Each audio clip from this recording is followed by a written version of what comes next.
নমস্কার। শুভ শারদিয়া, শুভ পঞ্চমী উপলক্ষে শোনো বলি কানে কানে অডিও স্টোরিতে শুরু হচ্ছে আমাদের আজকের বিশেষ নিবেদন। সাংবাদিক পার্থপ্রতিম চন্দ্রের লেখা পঞ্চমী বনাম মহাপঞ্চমী।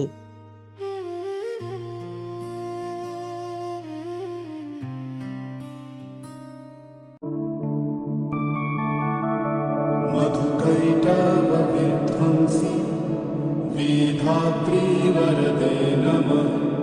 रूपं देहि जयं देहि यशो देहि दिशो जहि।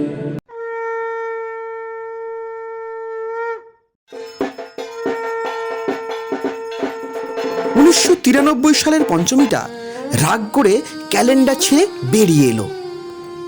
2023-এর মহাপঞ্চমীটা মেকআপ করে তখন রেডি হচ্ছে, চড়া মেকআপ, কত লোক দেখবে ওকে। 1993-এর পঞ্চমীকে দেখে খুব অবাক হলো 2023-এর মহাপঞ্চমী। এ আবার কেমন, সাজেনি গোজেনি। আধুনিক মহাপঞ্চমী মাথা নিচু করে প্রণাম করে বলল, কি দিদি, আপনাকে এত অভিমানী দেখাচ্ছে কেন? 1993-এর পঞ্চমী চোখের কোণায় হালকা জল নিয়ে বলল, তো অভিমান করব না? তুমি জানো, আমার সময়ে লোকে আমার নামটা পর্যন্ত মনে রাখতে পারতো না। অনেকেই বলতো আজ কি ষষ্ঠী। আমার সময়ে পঞ্চমীতে লোকে অফিস থেকে ফিরে বলতো পুজো এখনো একটা দিন পুরো বাকি। আমার সময় পঞ্চমীতে লোকে দর্জির দোকানে লাইনে দাঁড়িয়ে বলতো পুজোর আগে চাই কিন্তু। আমার সময়ে পাড়ার প্যান্ডেলে বাঁশ বাঁধা লোকটা ঠাকুরের বেদিতে বসে বিড়ি খেত। আর তোমার সময়ে দেখো, আমার সময়ে পঞ্চমী মানেই অন্ধকার গলিতে আলো লাগানো শুরু হচ্ছে। প্যান্ডেল তৈরির ঠুকঠাকের শব্দ বেশ স্পষ্ট। ছেলেমেয়েগুলোকে প্যান্ডেলের ধারে কাছে এলেই বাবা মারা বকে বলছে আগে পুজো শুরু হোক তারপর আসবে। মা, আজ থেকে কি পুজো শুরু? না না, এখনো গোটা একটা দিন বাকি। আজ তো পঞ্চমী, কাল ষষ্ঠী, কালকে থেকেই পুজো শুরু। মা, তাহলে কালকে থেকেই কি আমি নতুন জামা পরবো? হ্যাঁ, কালকে ষষ্ঠী, কালকে থেকেই নতুন জামা পরবে। যাও, আজ একটু পড়তে বসো। এক দুটো দোকানে পুজোর পোস্টার লাগানো হচ্ছে। দোকানে তখনও পুজোর ভিড়। তখনও কারো চোখে আমি দেবী নই, আমি ছিলাম একেবারে অচেনা একটা দিন।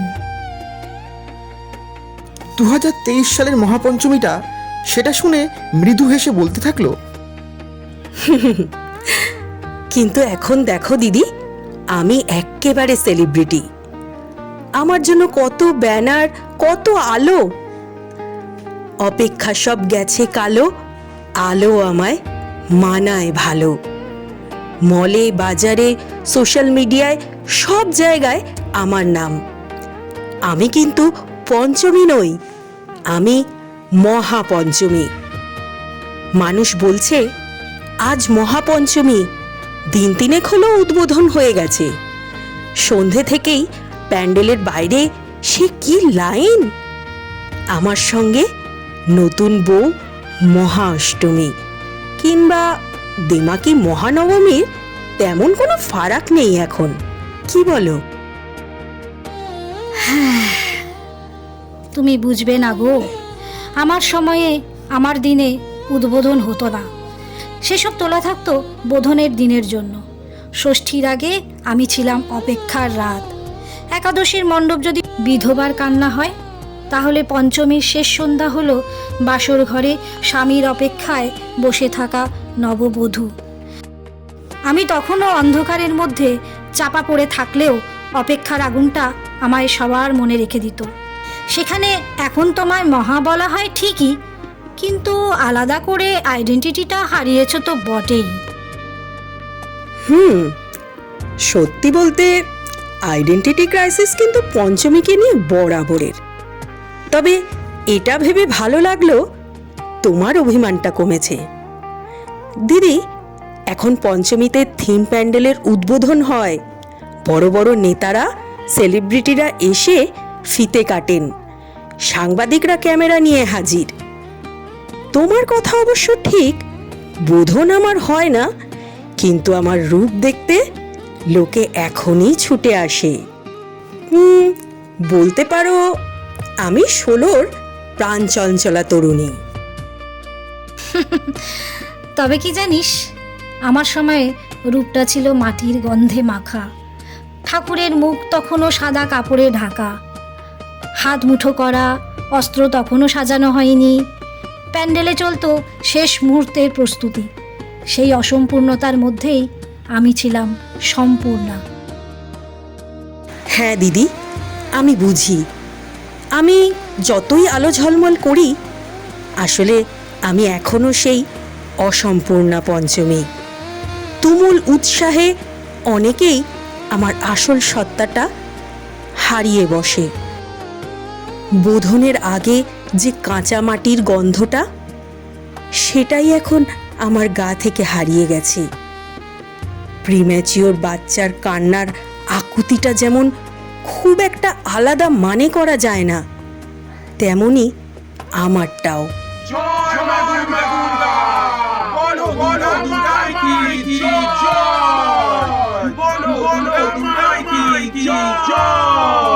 এই শব্দ আমার কানে নতুন লাগছে।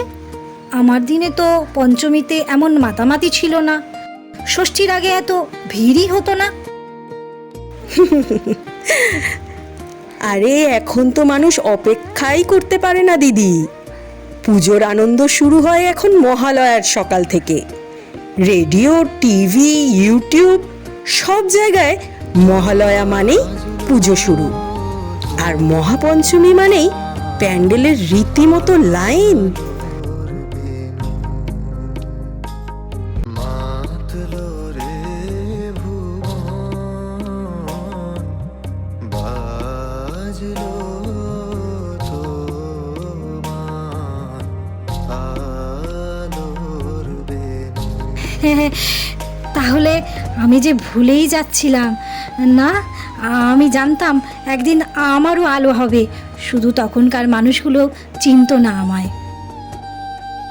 না দিদি, তুমি মানুষের মন থেকে ভুলে যাওনি, তুমি ছিলে। সেটাই তো আজকের ভিত্তি। তোমার অচেনা অন্ধকার থেকেই আজকের আলোর জন্ম। তবুও মন খারাপ হয় রে। আমার সময় মেয়েরা শাড়ি কিনতে লাইনে দাঁড়াতো, ছেলেরা সস্তার চটি নিয়ে ঘুরে বেড়াতো। জানিস, আমার সময়ে পঞ্চমীর সন্ধেটা ছিল পুজোর ভরা বাজার। আর এখনকার ঝলমলে পঞ্চমীটা মলে পুজো দেখার ফাঁকে এসি হাওয়া খাওয়ার জায়গা। এই পরিবর্তনটাই তো সময় গো দিদি। তখনকার দর্জির দোকান, এখনকার ফ্যাশন স্টোর, সবই আমাদের অংশ। বাইরের আমি পাল্টেছি ঠিকই, তবে ভেতরের আমি একই আছি, ঠিক আগে যেমন ছিলাম। এখানে দুই পঞ্চমী তাদের কথায় কথায় সময়কে আলাদা করে তুলবে।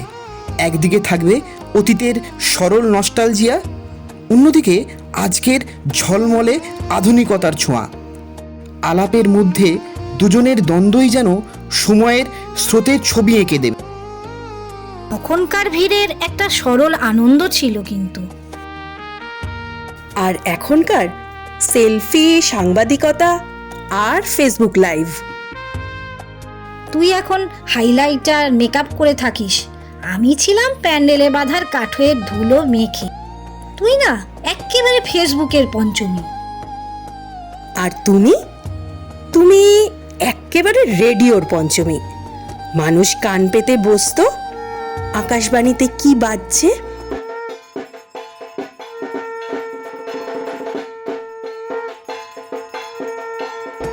দিদি, আসলে সময় বদলায়, কিন্তু আমরা দুজনই তো মায়ের আগমনের বার্তা বহন করি। বলো, তুমি অন্ধকারের মধ্যে থেকেও আলোয় ভরিয়ে দিতে চেয়েছিলে, আর আমি আলোয় থেকেও মনে রাখি আমার ভিতরটা এখনো কাঁচা মাটির। চল তাহলে আমরা হাত ধরাধরি করে থাকি, তুই আজকের রঙিন আমি আর আমি গতকালের মাটির গন্ধ, দুজনে মিলে আমরা মহাপঞ্চমী। জয় মা দুর্গা, বলো দুর্গা মাই কি জয়, বলো দুর্গা মাই কি জয়। সময়ের স্রোতে বদলায় সাজ, বদলায় উৎসবের রূপ, কিন্তু পঞ্চমী সবসময় একটাই, অভিমানী অথচ আলো ছড়ানো। মহালয়া থেকে যে সুর বাজতে শুরু করে, পঞ্চমী তাকে করে তোলে জীবন্ত, রঙিন।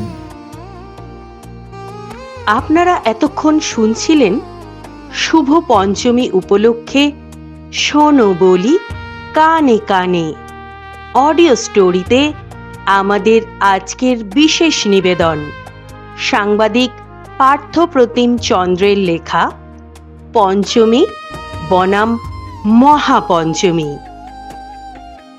অংশগ্রহণে ছিলেন সূত্রধর পার্থপ্রতিম চন্দ্র, পঞ্চমী পিয়ালি নিয়োগী এবং মহাপঞ্চমী আমি রীতা পাল চন্দ্র। কেমন লাগলো আমাদের আজকের এই বিশেষ নিবেদন? কমেন্ট করে অবশ্যই জানাবেন। আর এই রকম আরো অনেক নতুন নতুন গল্প শুনতে চাইলে আমাদের শোনো বলি কানে কানে অডিও স্টোরি ইউটিউব চ্যানেলটা সাবস্ক্রাইব করে রাখুন, যাতে আমাদের পরবর্তী গল্প সবার প্রথমে আপনি শুনতে পান। আমাদের গল্পগুলো আপনাদের ভালো লাগলে, মন ছুঁয়ে গেলে একটা লাইক এবং শেয়ার করে আমাদের পাশে থাকুন। কথা দিচ্ছি নিরাশ হবেন না। তাহলে আজ আসি। সকলে খুব ভালো থাকবেন। পুজোয় অনেক অনেক আনন্দ, মজা, হই হুল্লোড় করবেন, জমিয়ে খাওয়া দাওয়া করবেন। আর হ্যাঁ, এবার পুজোয় একেবারেই শুনতে ভুলবেন না কিন্তু শোনো বলি কানে কানে অডিও স্টোরি ইউটিউব চ্যানেল, কারণ কান পাতলেই গল্প গুজব। শুভ শারদিয়া। ধন্যবাদ।